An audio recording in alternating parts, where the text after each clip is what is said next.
who's going to be joining us, Ben Whyatt. Let's give Ben a wave. We're big fans of Ben's podcast, aren't we? So just quickly, Ben is the host of the Retail Ready podcast. He's also the MD of Doggylicious, and he's the Innovation Sourcing Manager at Scalza Foods, which is, we're going to ask him what that means. Innovation. Yeah, we're going to talk about food trends. Anything you want to add to that, Jeffrey, before we get Ben to join us? Well, we've been halfway through the year, and we've looked at a lot of food trends already. Ideally, people look at them in January, don't they? Huh? Coming up with food trends in the middle of the year. Who would think of that? Nobody. That's why we've done it. So yeah, we're looking at food trends, and Ben made a lot of suggestions of what's going to be happening over this year. So we want to go back to him now and say, okay, well, what's had some traction, what has sort of fizzled out, and what is there any new things coming on that you didn't see beforehand? Yeah. I know we've just had the Naturally Good show in Sydney, and there's a lot of things going on internationally. It'd be interesting. Ben is seriously connected. So I think he'll have some views on things that we wouldn't know about, or the audience possibly. Yeah, totally. Let's get Ben to join us, and I've just sent him a request. Okay. So that will just be a moment. We're going to stand back, adjust our hair, and here he is. Hi, Ben. There we go. Hey, how are you? Very well, thanks. Good stuff, good stuff. Hopefully you can hear me okay. It's always a good sign when you're doing a Instagram live that you can hear me. And then I knew the dog would join me as well, so you get down. There you are. Oh, the dog can join you. We love dogs. There you are. Well, now, wait, if you get one, you get them both. That's not the owner of Doggylicious. That's Kobe? No. That one's Harry. Dobby, come here. This one's the founder of Doggylicious. Come on. Up. Oh, the founder. There we go. What's his name again? I forget. Come on. Dobby. This one's Dobby. Dobby. And the other one's Harry, so you can tell we're Harry Potter fans in this household. Fantastic. Totally. We've got a little bit of the same in ours. So as long as those two behave themselves, it'll be all right. Not to infringe on your copyright there, but every now and then, if our dog, the dogs do that sad face sometimes when they think that you're about to leave. And we call that his Dobby face. So I know exactly where that comes from. Yep, they've got constant Dobby faces, to be honest. So all good. Well, thank you very much for having me. Anyway, so I'm looking forward. You're welcome. To talking all things trends, insights, and food. Yeah, sounds good. Well, what I'm going to do is I'm going to step away for now and let you guys get on because Stephanie's a big head at the top there. I'm going to say later on, we've been looking at some trends, and we keep on seeing the trends where we're going to be eating insects eventually. So I don't know if you'll be going on with that one, but we've got some special crickets we're going to try later, and we've also got some larvettes. And from the good people at Circle Harvest, we've got some crisps, some crackers. So we look forward to doing that a little bit later in the series. And I'll let you guys get on with it, and I'll see you later. Yeah. All right. Thanks, Jeffrey. Bye. All right. So Ben, thanks again. I thought we'd sort of start with your own introduction, because you've got a nutritionist background, you've got an incredible varied role. Now, do you want to give our audience today a potted history of what you're doing and how you came to be there? Yeah, definitely. So firstly, thank you for having me, and talking all food industry, food trends is always a passion of mine, and it probably, as you mentioned, becoming a qualified nutritionist. And we're not talking a weekend course. Actually, I had to go to university for this one because there is a lot of nutritionists out there that claim just by doing a half an hour online course. So that really got me into learning about the human body and that you have to, that everyone's different, that everybody and everything is, when you've got this cookie cut diet trend kicking off, that everyone is different. One diet does not comprehend to go across, or basically, let me start again. Not everyone should be following the same diet. And that got me into nutrition, along with enjoying working out and playing sports. That then led me into going, well, you can either go down the personal training route where you can deal with people on a one-on-one basis, or enter the food industry where you have a bigger scope of touch points. So yeah, for 7 years, just over 7 years, I've been in Australia, and it's been full-time in the food industry in Australia. And the current role is innovation sourcing manager, which is a fantastic role. It's with Scales Earth Foods, who are based in Melbourne, a huge food manufacturer. And what that role entitles is making sure that the business stays ahead of trends and insights, and making sure we have all the ingredients that people are wanting to have in their diet. So it's keeping on top of trends. Yeah. And when you say all the trends, there is a bit of a wellness focus, isn't there? Because you're not looking for the next flavor of cheesel. You know, when you listen to the people you've interviewed on Retail Ready, there is very much a clean eating focus. Maybe huge. Talk about that a little bit before. Yeah, so it's 100%, like, health and wellness has been around for a long time, but it's kind of like that curve. Like, you've got your early adapters and your laggards. The power of people being healthy and all those fantastic ingredients out there that can improve people's health are only just coming to become core. So even though a lot of ingredients have been around for years upon years, it's only now these ingredients are becoming core, and the likes of Coles, Woolworths, if you're in the UK, Sainsbury's, Tesco's, etc., are just getting used to them and getting kind of the mass appeal for these products. So it's making sure that you can, one, these ingredients are safe, and you've also got to work out, there's a lot of ingredients out there, but not all of them people enjoy, whether it's from a taste perception or it actually does something. That's the main key. There's a lot of crap out there that claim to do something, but they don't. So it's filtering out the rubbish stuff with the stuff that stays and then goes mainstream. Yeah. And so wellness is big, but increasingly people are also prepared to pay for it too, aren't they? So I was listening to one of your older episodes where you welcomed Farmer Joe back on for the second time. And he was saying how, people are now prepared to pay for a granola that costs more than $10. And we're actually hearing that among our clients as well, where maybe 10 years ago, that price point was a barrier, but now people are prepared to pay for what they need to pay to get good quality grains, organic fruit, actual pieces of food that you can see and recognize because it matches what it says on the front of the pack.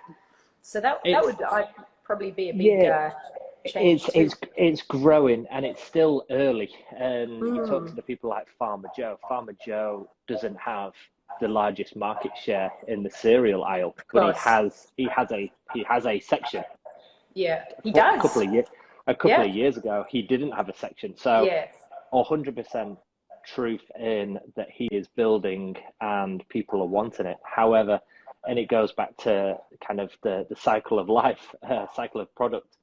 There's still a mass section that will buy the $2 to $3 cereal. Yeah. But over time, hopefully that becomes smaller and people realize, okay, actually, instead of having a bowl of Cocoa Pops for the morning, that actually is not good for me. So I will, instead of paying for a coffee and a bacon and egg roll at the cafe for $10, I'll use that $10 and put it into a good bag of cereal. And this is where we're finding people's motivations are changing, especially in the younger demographic. So when I say younger, people who are, whether it's even teenagers who are making an impact into what the family eat, they're seeing, they're doing more research. We're smarter now than we've ever been, and people have got information literally at their fingertips to go, hold on a minute, why am I eating a bowl of sugary cornflakes when I could start the day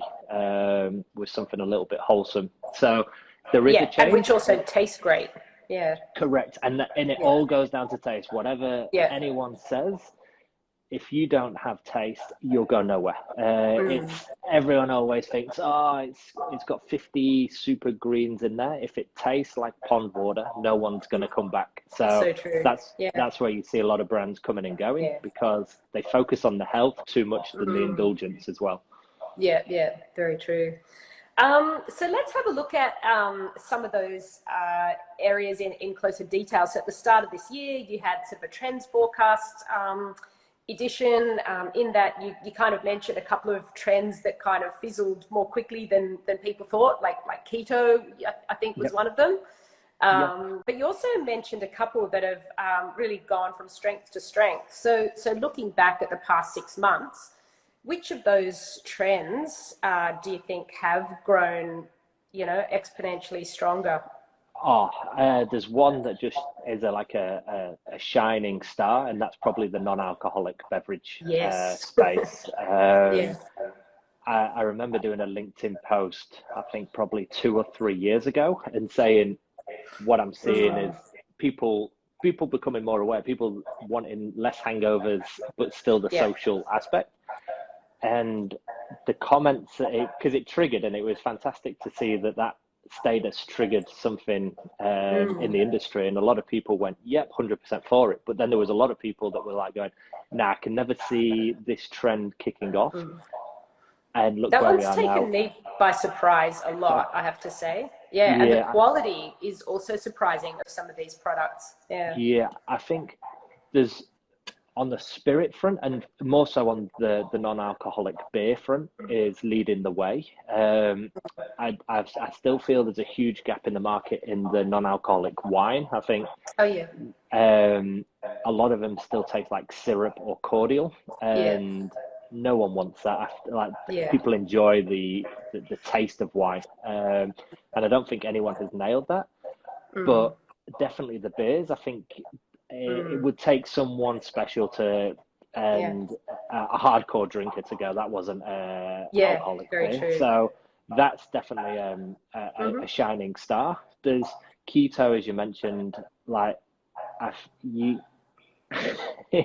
no one ever goes keto. Everyone always says to go keto, and I'd like to find one person who's stuck to keto more than 2 weeks. And I think it's for that reason that you mentioned, that the taste is just unsatisfying. So where paleo, you can kind of go, I could see that working, even though I'm not a supermodel, but it actually tastes quite good. But keto is different, isn't it?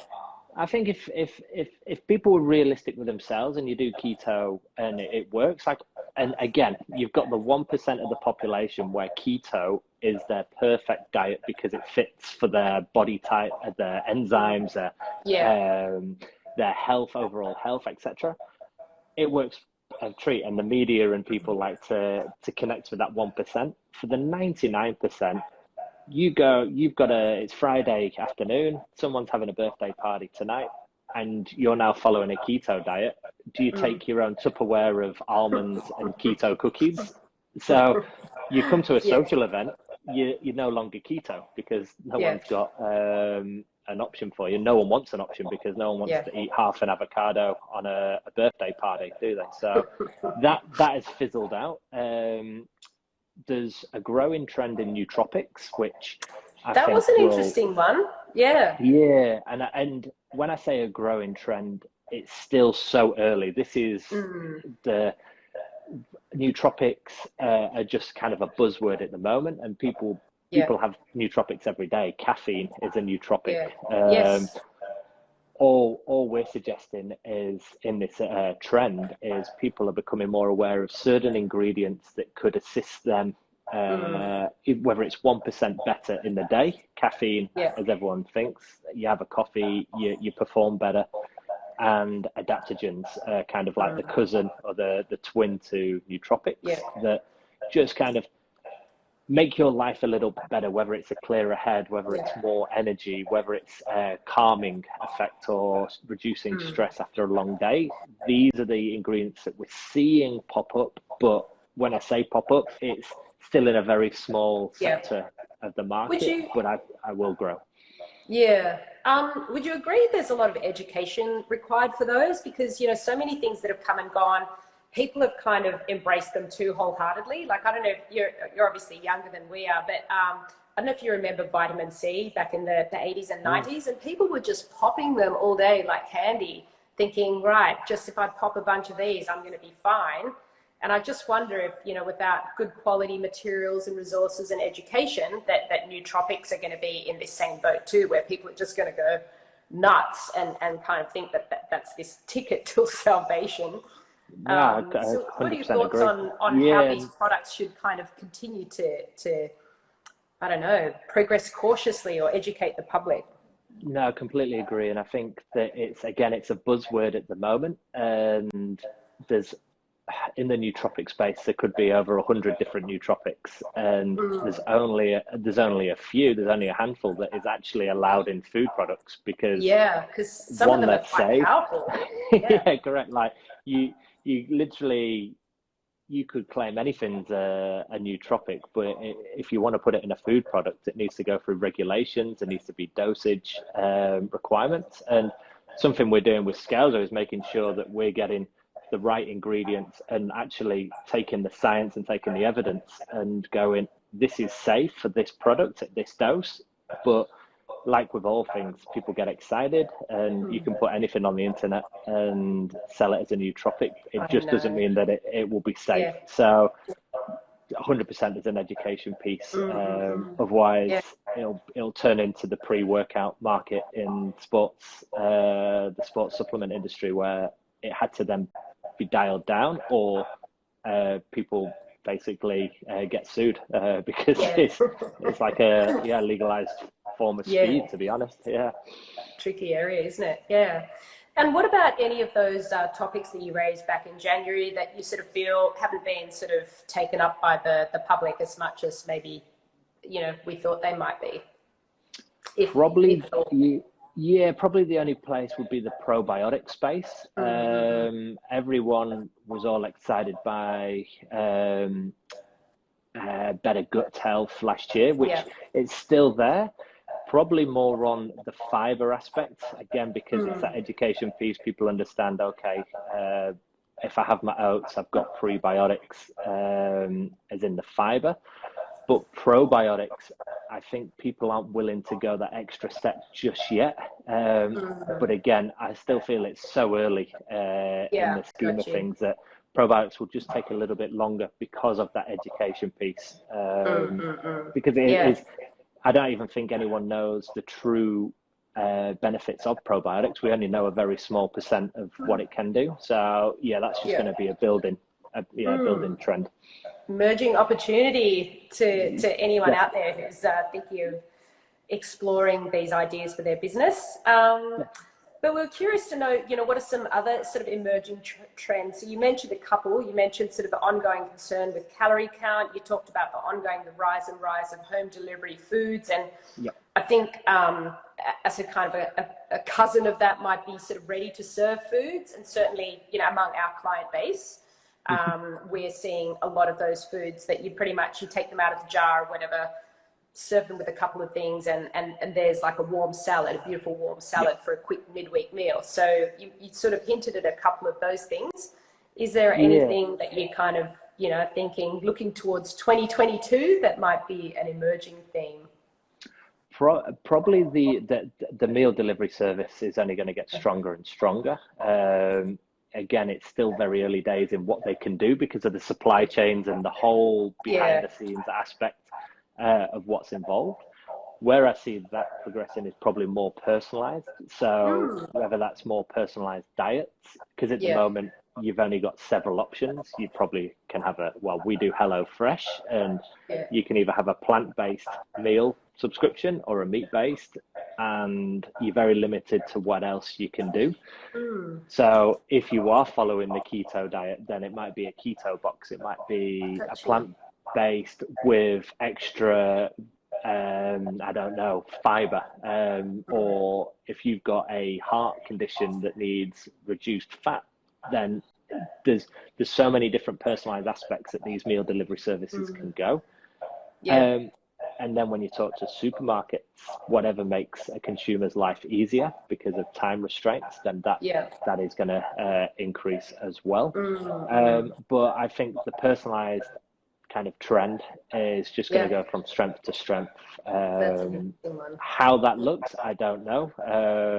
But there was a brand that's just been promoted recently because a whole investment opportunity has come their way for a personalized vitamins and mineral subscription service. Oh, so yes, there's a couple of those. There's one in the US and one here. Yeah.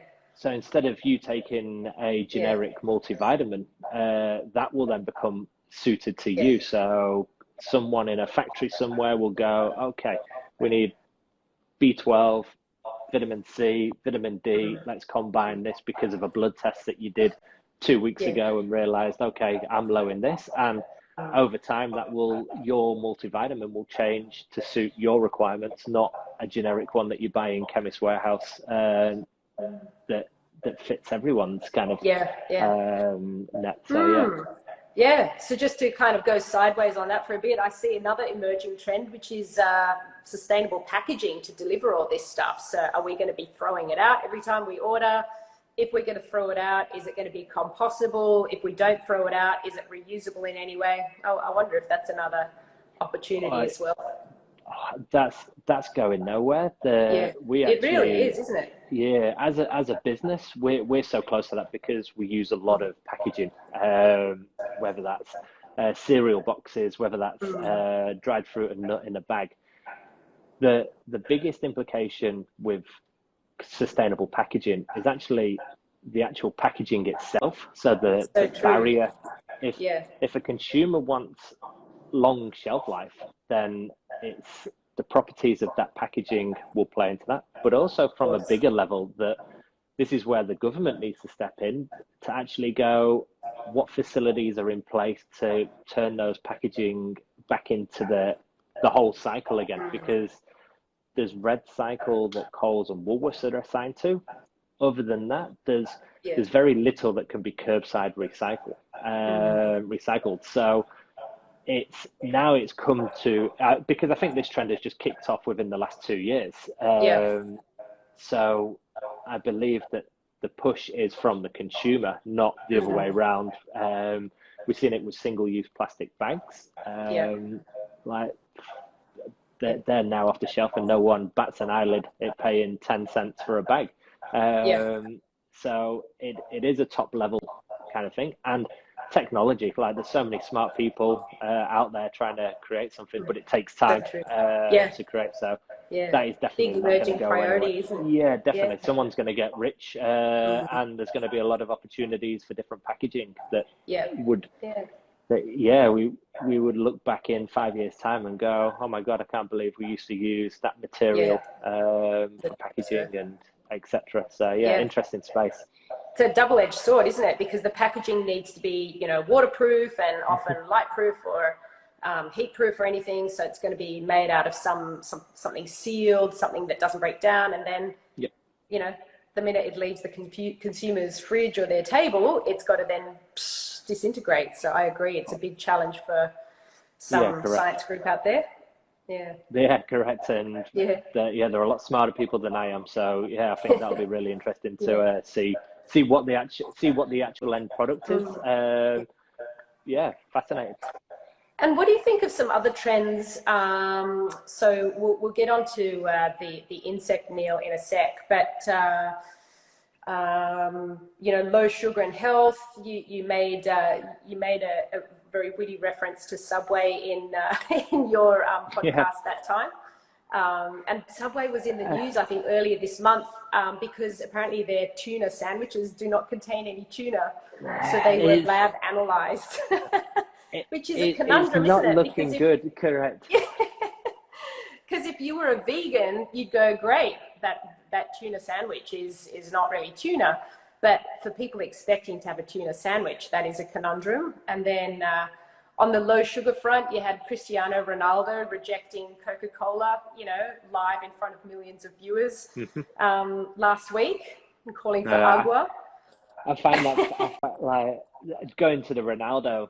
I think that's absolutely well. It's fantastic that one person can cause this much noise. I always think, wow, like what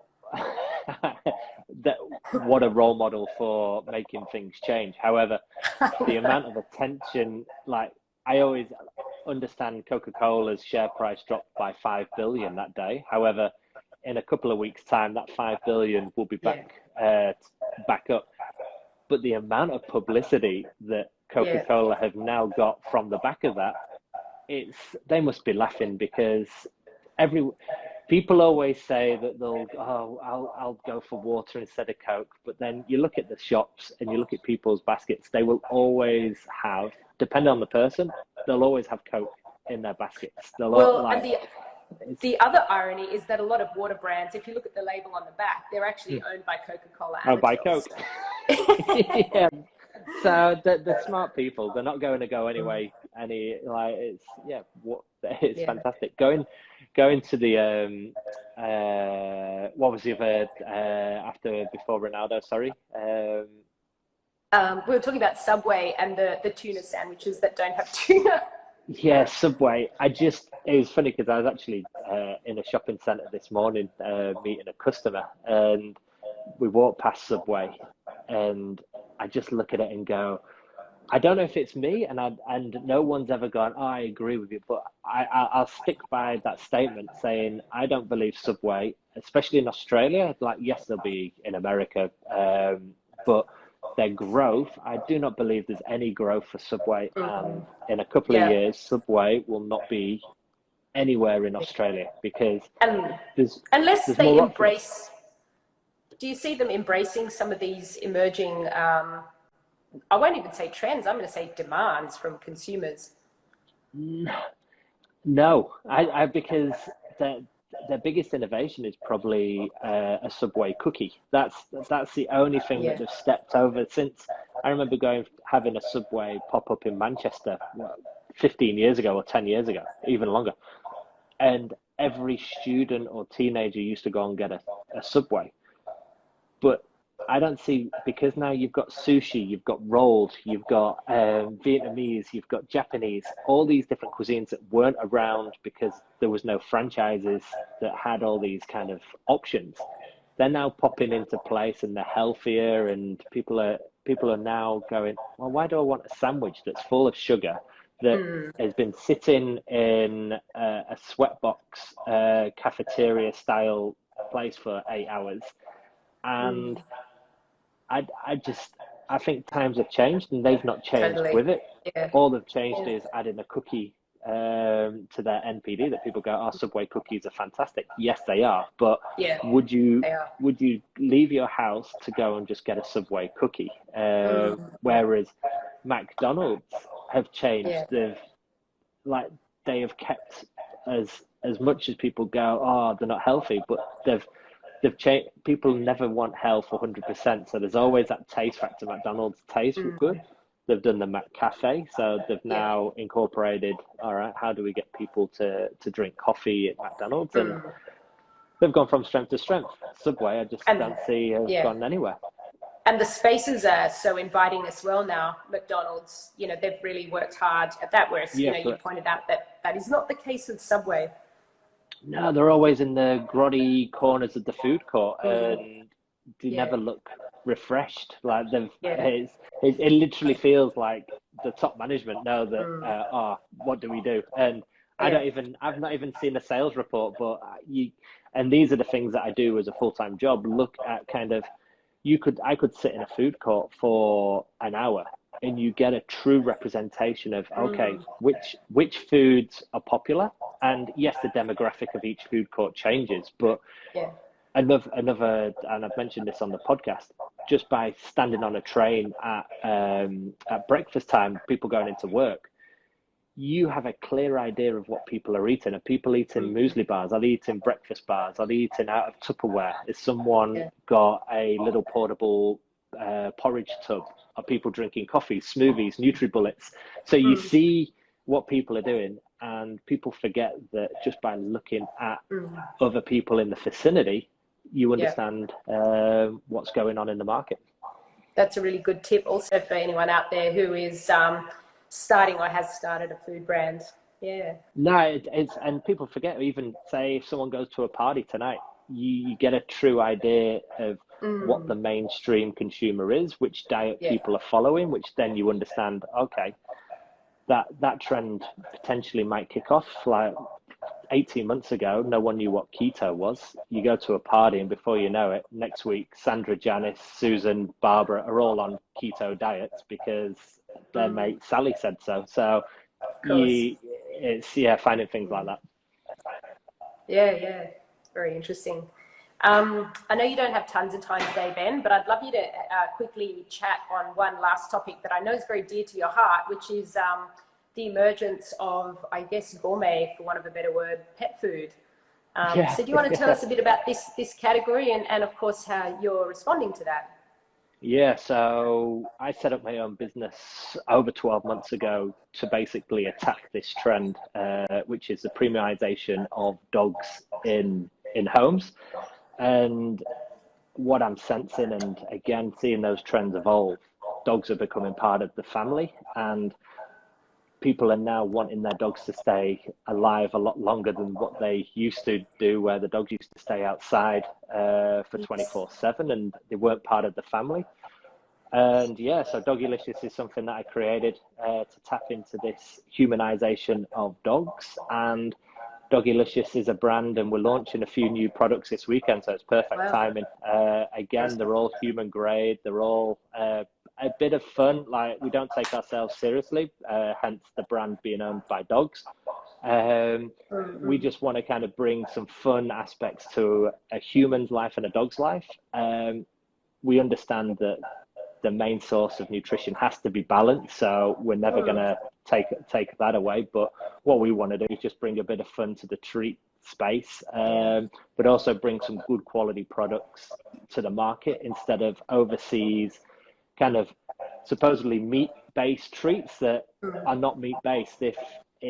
When you've got crude meat or crude protein on the back of pack and it's made in Thailand, China, anywhere, when you look what crude protein is, it could be the ligaments, tendons, skin, but it's classified as protein. So when you go, your treat's human grade, which might not be the perfect diet for a dog, well, I kind of go, well, Neva's eating leftover meat that's been probably sitting to decompose, and it's not even classified as meat. So double-edged sword. I just trying to open people's minds to go look at what's on the back of pack and have a bit of fun, because dogs aren't around forever, so they might as well have a good life while they're here.